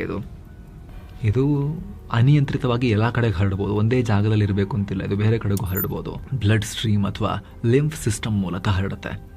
ಇದಕ್ಕೆ ಬೌಂಡ್ರಿನೇ ಇಲ್ಲ, ಫಾಸ್ಟ್ ಆಗಿ ಬೆಳೆಯುತ್ತೆ. ಇದನ್ನು ಆದಷ್ಟು ಬೇಗ ಪತ್ತೆ ಹಚ್ಚೋದು ತುಂಬ ಮುಖ್ಯ. 0 to 4th ಸ್ಟೇಜ್ ಬೇಗ ಪತ್ತೆಯಾದಷ್ಟು ಬದುಕೋ ಸಾಧ್ಯತೆ ಹೆಚ್ಚು. ಸ್ನೇಹಿತರೆ, ಕ್ಯಾನ್ಸರ್ ಗಡ್ಡೆ ಎಷ್ಟು ದೊಡ್ಡದಾಗಿದೆ, ಎಷ್ಟು ಹರಡಿದೆ ಕ್ಯಾನ್ಸರ್ ಅನ್ನೋದರ ಮೇಲೆ ವೈದ್ಯರು ಕ್ಯಾನ್ಸರ್ನ ಸ್ಟೇಜನ್ನು ಗುರುತಿಸ್ತಾರೆ. ಸ್ಟೇಜ್ 0ನಲ್ಲಿ ಕೆಲ ಅಸಾಮಾನ್ಯ ಸೆಲ್ಗಳಿರ್ತವೆ. ಇದನ್ನು ಕ್ಯಾನ್ಸರ್ ಪೂರ್ವ ಹಂತ ಅಂತಲೂ ಹೇಳ್ತಾರೆ.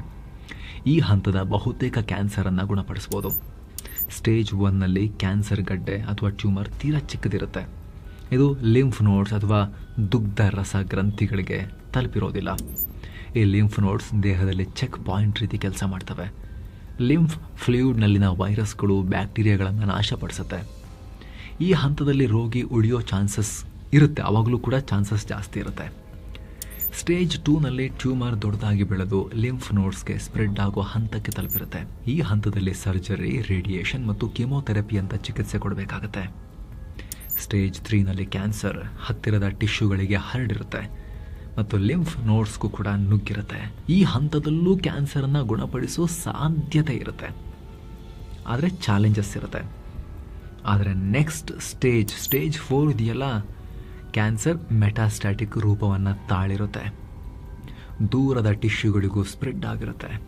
ಇದನ್ನು ಮೆಟಾಸ್ಟ್ಯಾಟಿಕ್ ಕ್ಯಾನ್ಸರ್ ಅಂತ ಕರೀತಾರೆ. ಈ ಹಂತದಲ್ಲಿ ರೋಗಿ ಗುಣ ಆಗೋದು ತುಂಬ ಕಷ್ಟ. ಕ್ಯಾನ್ಸರನ್ನು ಎಷ್ಟು ಬೇಗ ಪತ್ತೆ ಹಚ್ಚಲಾಗುತ್ತೋ ರೋಗಿ ಬದುಕುವ ಚಾನ್ಸಸ್ ಅಷ್ಟು ಹೆಚ್ಚಿರುತ್ತೆ. ರಕ್ತದ ಪರೀಕ್ಷೆ, CT scan, tumour marker test, tissue biopsy ಮೂಲಕ ಕ್ಯಾನ್ಸರನ್ನು ಐಡೆಂಟಿಫೈ ಮಾಡ್ಬೋದು, ಪತ್ತೆ ಹಚ್ಚಬಹುದು. ಟಿಶ್ಯೂ ಬಯಾಪ್ಸಿ ಎಲ್ಲಕ್ಕಿಂತ ಹೆಚ್ಚು ನಿಖರವಾಗಿ ಫಲಿತಾಂಶ ಕೊಡುತ್ತೆ. ಕ್ಯಾನ್ಸರ್ನಿಂದ ದೂರ ಇರೋದು ಹೇಗೆ? ಕ್ಯಾನ್ಸರ್ ವಿಚಾರದಲ್ಲಿ prevention is better then cure ಅನ್ನೋದು ಅಕ್ಷರಶಃ ಸತ್ಯ. ಕ್ಯಾನ್ಸರ್ ಬಂದ ಮೇಲೆ ಅದನ್ನು ಗುಣಪಡಿಸೋದಕ್ಕಿಂತ ಕ್ಯಾನ್ಸರ್ ಬರದಂತೆ ಎಚ್ಚರ ವಹಿಸೋದು ಕೋಟಿ ಪಟ್ಟು ಒಳ್ಳೆಯದು. ವಿಶ್ವ ಆರೋಗ್ಯ ಸಂಸ್ಥೆ ಏನೇನು ಮಾಡಿದ್ರೆ ಕ್ಯಾನ್ಸರ್ ಬರೋ ಚಾನ್ಸಸ್ ಕಮ್ಮಿ ಆಗಬಹುದು ಅಂತ ಒಂದು ಪಟ್ಟಿಯನ್ನೇ ಕೊಟ್ಟಿದೆ. ಧೂಮಪಾನ ಮಾಡಬೇಡಿ, ಬಾಯಲ್ಲಿ ಹಾಕೊಂಡು ಜಗಿತಾ ಇರ್ತಾರಲ್ಲ ಅದು ಕೂಡ ಕ್ಯಾನ್ಸರ್ ಕಾರಕನೇ. ತಂಬಾಕು ಪದಾರ್ಥಗಳನ್ನು ಬಳಸಬೇಡಿ, ಓವರ್ ವೇಟ್ ಆಗಬೇಡಿ, ತೂಕವನ್ನು ಕಂಟ್ರೋಲ್ನಲ್ಲಿಟ್ಕೊಳ್ಳಿ, ನಿಯಮಿತವಾಗಿ ವ್ಯಾಯಾಮ ಮಾಡಿ, ಒಳ್ಳೆ ಆಹಾರ ಪದ್ಧತಿ ಇರಲಿ, ಹಣ್ಣು ತರಕಾರಿಯನ್ನು ಆರೋಗ್ಯಕರ ಆಹಾರವನ್ನು ಸೇವಿಸಿ. ಮದ್ಯಪಾನ, ಆಲ್ಕೋಹಾಲ್ ಸೇವಿಸಬೇಡಿ. ಅತಿಯಾದ ಬಿಸಿಲಲ್ಲಿ ಅತಿಯಾಗಿ ದಿನವಿಡೀ ಎಕ್ಸ್ಪೋಸ್ ಆಗಿರೋದು ಅದನ್ನು ಅವಾಯ್ಡ್ ಮಾಡಬೇಕು. ಬಿಸಿಲಿನಲ್ಲೇ ಓಡಾಡೋದು ಅಂತ ಹೇಳಿದ್ರೆ ಸನ್ಸ್ಕ್ರೀನ್ಗಳನ್ನು ಬಳಸಬೇಕು. ಮೈಯನ್ನು ಪೂರ್ತಿ ಕವರ್ ಆಗೋ ರೀತಿಯಲ್ಲಿ ವಸ್ತ್ರ, ಬಟ್ಟೆಯ ಲೇಯರನ್ನು ಕವರ್ ಆಗೋ ರೀತಿಯಲ್ಲಿ ನೋಡ್ಕೋಬೇಕು ಅಟ್ಲೀಸ್ಟ್. ಹಾಗೆ ವಾಯು ಮಾಲಿನ್ಯ ತೆಗೆಸೋದು, ಕಲುಷಿತ ಗಾಳಿ ಇರೋ ಕಡೆ ಓಡಾಡೋದನ್ನು ಕಮ್ಮಿ ಮಾಡೋದು, ಮಾಸ್ಕನ್ನು ಬಳಸೋದು, ಹಾಗೂ ತೀರಾ ಪೊಲ್ಯೂಟೆಡ್ ಏರಿಯಾಗಳಲ್ಲಿದ್ದರೆ ಮನೆಗಳಲ್ಲಿ ಏರ್ ಪ್ಯೂರಿಫೈಯರನ್ನು ಬಳಸೋದು, ಇವೆಲ್ಲವೂ ಕೂಡ ಮುಖ್ಯ. ಜೊತೆಗೆ ಆರಂಭದಲ್ಲೇ ಹೇಳಿದ್ವಿ ವ್ಯಾಕ್ಸಿನ್ ಎಲ್ಲ ಇಲ್ಲ ಇದಕ್ಕೆ ಅಂತ. ಆದರೆ ಕೆಲ ರೀತಿಯ ಕ್ಯಾನ್ಸರ್ಗಳನ್ನು ತಡೆಯೋದಕ್ಕೆ ವ್ಯಾಕ್ಸಿನ್ಗಳು ಹೆಲ್ಪ್ ಮಾಡ್ತವೆ. ಉದಾಹರಣೆಗೆ ಹ್ಯೂಮನ್ ಪ್ಯಾಪಿಲೋಮಾ ವೈರಸ್, HPV ಅನ್ನೋ ವೈರಸ್, ಅದರಿಂದ ಬರೋದೇನು ಸರ್ವೈಕಲ್ ಕ್ಯಾನ್ಸರ್, ಗರ್ಭಕಂಠ ಕ್ಯಾನ್ಸರ್ ಮಹಿಳೆಯರಿಗೆ. ಸೊ ನಾವಿಲ್ಲೇನು ಮಾಡ್ಬೋದು, ಆ HPV ವ್ಯಾಕ್ಸಿನನ್ನು ತಗೊಳ್ಬೋದು. ಮಹಿಳೆಯರು 14 ವರ್ಷದ ಬಾಲಕಿಯರಿಗೆ ಅದನ್ನು ಕೊಡೋಕೆ ಕೇಂದ್ರ ಸರ್ಕಾರ ಪ್ರೋಗ್ರಾಮೇ ರೂಪಿಸಿದೆ. ಅದರಲ್ಲೂ ಪ್ರೊಪಗಂಡ ಮಾಡಿಬಿಟ್ಟು ತಗೊಂಡಿರಂಗೆ ಮಾಡ್ತಾರೆ ಕೆಲವರು. ಆ ತಪ್ಪು ಮಾಡೋಕ್ಕೆ ಹೋಗಬಾರ್ದು. ಯಾಕಂದರೆ ದೇಶ ಮತ್ತು ಪ್ರಪಂಚದ ತಜ್ಞ ವೈದ್ಯರೆಲ್ಲ ಸೇರಿ ಡಿಸೈಡ್ ಮಾಡಿರೋ ಪ್ರೋಗ್ರಾಮ್ ಇದು. ಇದ್ರ ಬಗ್ಗೆ ನಾವು ಈ ವಿಶೇಷ ವರದಿಯಲ್ಲಿ ಡೀಟೇಲ್ ಆಗಿ ಮಾಹಿತಿ ಕೊಟ್ಟು ಅವೇರ್ನೆಸ್ ಮೂಡಿಸಿದ್ವಿ ಸ್ನೇಹಿತರೆ. ನೆಕ್ಸ್ಟ್, ಹೆಪಟೈಟಿಸ್ B ವೈರಸ್ ಮತ್ತೆ ತಗುಲೋದನ್ನು ತಡೆದ್ರೆ ಲಿವರ್ ಕ್ಯಾನ್ಸರ್ ಅಪಾಯವನ್ನು ಕೂಡ ತಡಿಬೋದು. ಹೀಗಾಗಿ ಹೆಪಟೈಟಿಸ್ B ವ್ಯಾಕ್ಸಿನ್ ತಗೋಬೇಕು. ಹಾಗೆ ಕ್ಯಾನ್ಸರ್ ಲಕ್ಷಣಗಳು ಕಾಣಿಸಿಕೊಳ್ಳೋ ಮೊದಲೇ ಅದನ್ನು ಪತ್ತೆ ಹಚ್ಚೋಕೆ 40ರಿಂದ 50 ವರ್ಷ ದಾಟದವರು ನಿಯಮಿತವಾಗಿ ಸ್ಕ್ರೀನಿಂಗ್ ಟೆಸ್ಟ್ಗಳನ್ನು ಮಾಡಿಸ್ಕೊಳ್ಬೇಕು. ಯಾರಿಗೆ ಯಾವ ಕಾರಣಕ್ಕೆ ಕ್ಯಾನ್ಸರ್ ಬರುತ್ತೆ ಅಂತ ಮೊದಲೇ ಹೇಳೋಕೆ ಸಾಧ್ಯ ಇಲ್ಲ. ನಾವಿಷ್ಟೊತ್ತು ಎಕ್ಸ್ಪ್ಲೇನ್ ಮಾಡಿದ ಯಾವ ಫ್ಯಾಕ್ಟರ್ನಿಂದಾದರೂ ಬರ್ಬೋದು. ಹೀಗಾಗಿ ರಿಸ್ಕ್ ಫ್ಯಾಕ್ಟರ್ಗಳನ್ನು ಗುರುತಿಸಿ ಅವುಗಳಿಂದ ದೂರ ಇರೋದು ಜಾಣತನ. ಅವ್ರಿಗೆ ಬಂದಿಲ್ಲ, ಇವ್ರಿಗೆ ಬಂದಿಲ್ಲ, ನನಗೂ ಬರೋದೇ ಇಲ್ಲ ಅಂತ ಬದುಕಿದ್ರೆ ಡೇಂಜರ್ ಝೋನ್ಗೆ ಹೋದ ಹಾಗೇನೆ ಅರ್ಥ. ಸ್ನೇಹಿತರೆ, ಇದಾಗಿತ್ತು ಕ್ಯಾನ್ಸರ್ ಕುರಿತು ಕಂಪ್ಲೀಟ್ ಪಿಕ್ಚರ್ ನಿಮಗೆ ಕೊಡೋ ಪ್ರಯತ್ನವನ್ನು ನಾವು ಮಾಡಿರೋದು. ದಯವಿಟ್ಟು ಈ ವಿಡಿಯೋವನ್ನು ಸ್ನೇಹಿತರೆ ಎಲ್ಲರಿಗೂ ಶೇರ್ ಮಾಡಿ. ಸುಮ್ಮನೆ ಮಾತಾಡಿಕೊಂಡು ಸುಮ್ಮನೆ ಟಿ ವಿಲಿ ಹಾಕಿಟ್ಕೊಂಡು ಮೊಬೈಲಲ್ಲಿ ಹಾಕಿಟ್ಕೊಂಡು ನೋಡಿದ್ರೆ ಆಗಲ್ಲ. ಇದನ್ನು ನೀವು ಆ ತಪ್ಪು ಮಾಡಿದರೆ ಇವಾಗ, ಹಾಗಿದ್ರೆ ಇನ್ನೊಂದ್ಸಲಿ ನೋಡಿ, ದಯವಿಟ್ಟು ಗಮನ ಕೊಟ್ಟು ನೋಡಿ, ಅರ್ಥ ಮಾಡ್ಕೊಳ್ಳಿ ಈ ವಿಡಿಯೋವನ್ನು, ಹಾಗೂ ಎಲ್ರಿಗೂ ಶೇರ್ ಮಾಡಿ, ನೋಡೋಕೆ ಹೇಳಿ. ಅದೇ ರೀತಿ ಕ್ಯಾನ್ಸರ್ ಕಂಟ್ರೋಲ್ ಮಾಡೋಕೆ ನೀವು ಕಾಂಟ್ರಿಬ್ಯೂಟ್ ಮಾಡೋದು ಹಾಗೂ ಕೂಡ ಆಗುತ್ತೆ. ಇಷ್ಟು ಡೀಟೇಲ್ ಆಗಿ ಸ್ನೇಹಿತರೆ, ನಾವೇನು ವೈದ್ಯರಲ್ವಲ್ಲ, ನಮ್ಮ ತಂಡದ ಸದಸ್ಯರು ಕೂಡ ವೈದ್ಯರಲ್ಲ. ನಿಮಗೋಸ್ಕರ ನಾವು ಇಷ್ಟು ಡೀಟೇಲ್ ಆಗಿ ಇದನ್ನು ರಿಸರ್ಚ್ ಮಾಡಿ ಇಷ್ಟು ಲಾಂಗ್ ವಿಡಿಯೋವನ್ನು ನೀಟಾಗಿ ಕಟ್ಟಿಕೊಡೋ ಪ್ರಯತ್ನವನ್ನು ಮಾಡಿದ್ದೀವಿ. ಆ ಶ್ರಮಕ್ಕೂ ಕೂಡ ಒಂದು ಸಾರ್ಥಕತೆ ಸಿಗದ ಹಾಗಾಗುತ್ತೆ. ಇದನ್ನು ಹೆಚ್ಚು ಜನ ನೋಡಿ ಅದರ ಉಪಯೋಗವನ್ನು ಪಡೆದ್ರೆ ದಯವಿಟ್ಟು ಇದನ್ನು ಶೇರ್ ಮಾಡಿ ಸ್ನೇಹಿತರೆ. ಕಡೆದಾಗಿ ನಿಮ್ಮಲ್ಲಿ ಒಂದು ಮನವಿ, ವಿಡಿಯೋ ಕೆಳಗಿರೋ ಡಿಸ್ಕ್ರಿಪ್ಷನ್ ಮತ್ತು ಪಿನ್ ಮಾಡಿರೋ ಕಾಮೆಂಟ್ನಲ್ಲಿ ಆಗಲೇ ಹೇಳಿದ ಹೆಲ್ತ್ ಇನ್ಶೂರೆನ್ಸ್ ಹಾಗೂ ಟರ್ಮ್ ಇನ್ಶೂರೆನ್ಸ್ ಎರಡರದ್ದು ಲಿಂಕ್ ಇದೆ. ಯಾರಿನ್ನೂ ಮಾಡಿಸಿಲ್ಲ, ಹೆಲ್ತ್ ಇನ್ಶೂರೆನ್ಸ್ ಮಾಡಿಸೋ ಮೂಲಕ ನಿಮ್ಮ ಫ್ಯಾಮಿಲಿಗೆ ಆರೋಗ್ಯದ ಭದ್ರತೆಯನ್ನು, ಟರ್ಮ್ ಇನ್ಶೂರೆನ್ಸ್ ಮಾಡಿಸೋ ಮೂಲಕ ನೀವು ನಿಮ್ಮ ಫ್ಯಾಮಿಲಿಗೆ ಫಿನಾನ್ಷಿಯಲ್ ಸೆಕ್ಯೂರಿಟಿಯನ್ನು ಒದಗಿಸ್ಕೊಡ್ಬೋದು. ಆಸಕ್ತರು ಮಿಸ್ ಇಲ್ಲದೆ ಚೆಕ್ ಮಾಡಿ ಸ್ನೇಹಿತರೆ. ಮತ್ತೆ ಭೇಟಿ ಆಗ್ತಿರೋಣ. ನಮಸ್ಕಾರ.